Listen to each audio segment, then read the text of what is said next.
Hello beer tubers and welcome to a very special episode of Throwback Thursday on the Master of Hoppets. Because today, it's the birthday share of you. Of me, Yeah. Peter the Master of Hoppets, joined by Brett of NYC's. Yes. And since it's my birthday soon, and we don't have time to do a share around my birthday because of Brett's exams and stuff like that, we decided it's a lockdown. Do it a couple days before. Yeah, we don't have much else to do. We can do it a few days before. Yeah. So we're trying a few different beers. And one of them I'm really stoked about trying is this one that Brett brought, which is a vintage beer from Mikkeller. This is a bottle of the 2016 release Mikkeller Geek Brunch Weasel Islay barrel-aged edition. So this is from one of the sets of barrel-aged variants of Geek Brunch Weasel. The famous Imperial Stout by Mikkeller made with the Weasel Civet Cat coffee. Yeah. Not kafé-laku, but a Vietnamese. Yeah, it says on the back side, I think. Yeah, it's called the Café coffee, and it's a sustainable Weasel coffee. But I think they totally got rid of the Weasel coffee, didn't they? Yeah, I think so, maybe. So it's, big coffee Imperial Stout. This was one of the beers that put Mikkeller on the map along with Beer Geek Breakfast. Yeah. And the fun thing is that then they decided to do these series of barrel-aged versions. There was brandy, there was Islay like this, cognac. There was bourbon, cognac, all kinds of stuff. Yeah. And I think I reviewed pretty much all of them, actually. Yes, except one you mentioned in your video. Which one was that? You missed one, I can't remember, but there was one bottle you didn't get. Yeah, I didn't rewatch the old review, but here, 5 years later. 6 years later. 6 years later. Yeah, it was in March 2015. Or was it 15? Yeah. Okay, so 15, 16, it will be in the video on the title. So very old bottle of Mikkeller beer here. The bottle is 6 years old. Yeah. And I love Islay whiskey and smoked whiskey, so it's fun to see something like that instead of bourbon. This was brewed also at Lervig, who does a lot of the Mikkeller stouts. Also, I think Islay stands very well against age compared to maybe bourbon. Because in bourbon you want that caramelized character where, Islay is so strong with the peat that it kind of stands against a bit more oxidation. It will be fun to see how it is. So let's check it out. Pours a sludgy, thick-looking black liquid in the glass with a very, very gentle carbonation. Yeah, super soft. Super soft. Yeah. And a very nice-looking tan head. It looks like a very nice Imperial Stout. I'm really stoked about this. Let's check out the aroma. Oh, wow. So much peaty scotch. Ah, you crazy. Oh, man. It's funny, though. So fucking good. Daniel Cady, the brewmaster of Mikkeller San Diego, did X in Islay barrels. Yeah. And it's reminding me a bit of that. It was phenomenal. I can't remember when we talked about this was one of the inspirations for it or what it was, or he just felt like X belonged in a Islay barrel or something like that. Yeah. What was it, Lervig? Yeah, I think so. Yeah. And the problem was that Mikkeller doesn't like Islay whiskey. No. So he was like, nah, I'd stick to bourbon and stuff. Yeah. But then he got a barrel for free from his barrel broker or something like that just to experiment. And he put it in, and it was only a tap-only release. But I got to try it straight from the barrel at the brewery, which was amazing. Yeah. So thanks down to Daniel for that experience. I guess this is then, before that, it's one of the last Islay beers that I can remember. The last one. Yeah. But it smells like cigar, leather, tobacco for sure. Yeah. There is definitely like an oxidized sherry or port thing, but it's in a very nice way. Yeah, it feels like it pairs and it's supposed to be there because of the sherry vibes you often get from whiskeys that are finished in sherry casks. Yeah. So that's where it leads my mind to. Yeah, I absolutely see that. And also like very dark chocolate. Yeah, and hints of prune and raisin and fig, like a little bit of dark fruit, which could also be due to oxidation. And then it's the coffee. I'm not getting too much. It's more like the coffee you get in a. It's more like a nuttiness, maybe. Yeah, or just like the coffee you get from roasted malts. Yeah. But it smells really good. Honey too. Yeah. But the coffee could also contribute with a bit of that, like, acidic, dark, fruity thing. It smells like it's held up crazy well. Yeah. Let's try it. Yes. Cheers. Thanks for sharing, Brett. Cheers.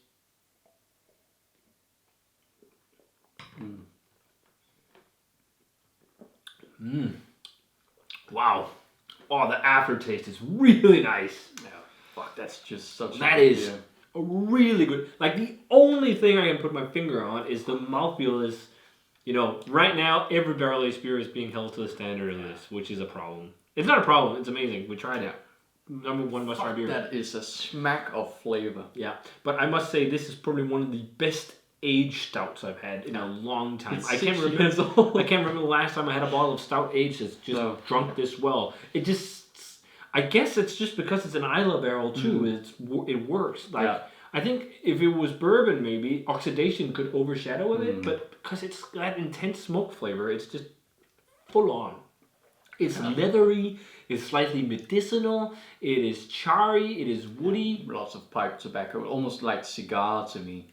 Yeah. And dark chocolate.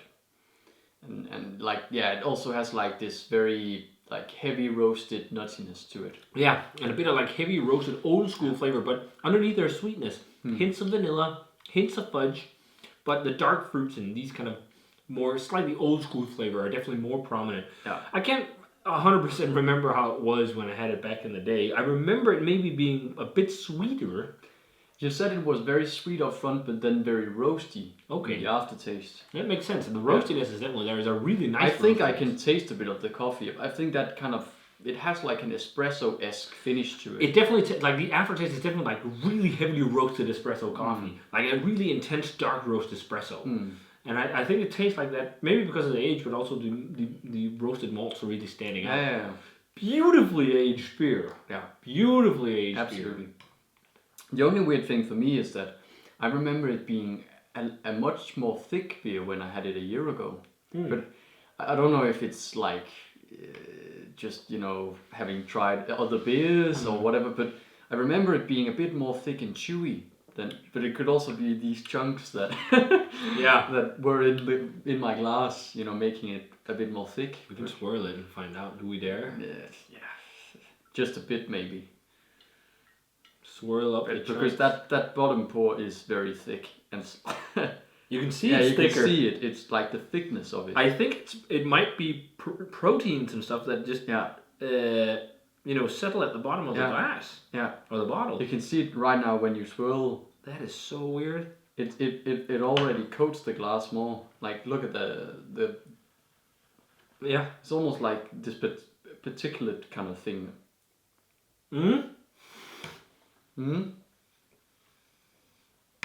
The protein fell out. That's the mouthfeel I remember. What the hell? That's so weird. The protein fell out. Yeah. This is the mouthfeel I remember. But as you poured it in, I got much more oxidized flavor too. And I also got more coffee. Like that sherry thing and then more coffee. But it's definitely much more sherry for me, like after pouring that in. But the mouthfeel is so much thicker. It must be like protein and yeast and whatnot. So that was a really thick coating mouthfeel. That's also kind of what I remember. Yeah. But to me, like up front, it's a bit of that, like raisiny, dark fruity sweetness. Also maybe some sweet chocolate, and then a lot of that like cigar leather, espresso, peat finish, and it just carries on. I think it's really good. Yeah.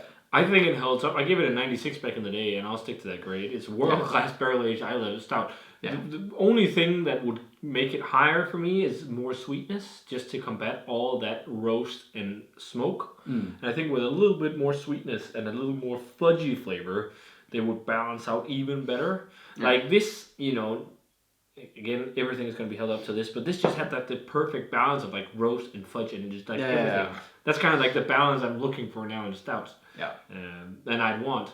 And that's the only thing I can put my finger on, really. And, otherwise it's got great flavors.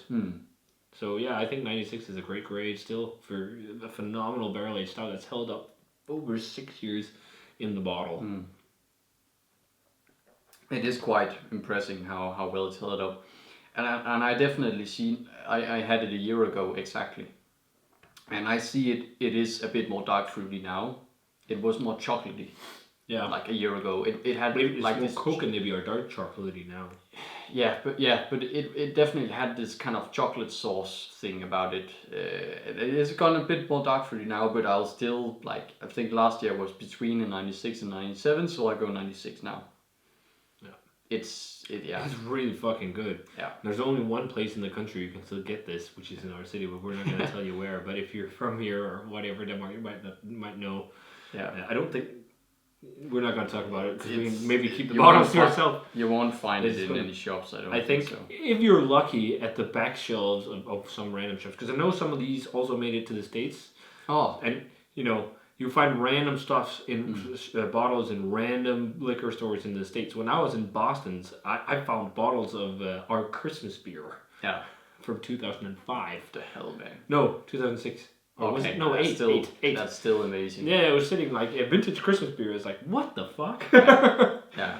It was hilarious. But it also, like, with this one, it has to be mentioned that it's been kept very as well. it should be. Yeah. It's been sitting in a box in kind of the shop's cellar for like 4 or 5 years, and then it's been sitting on the shelf for a few months now. So.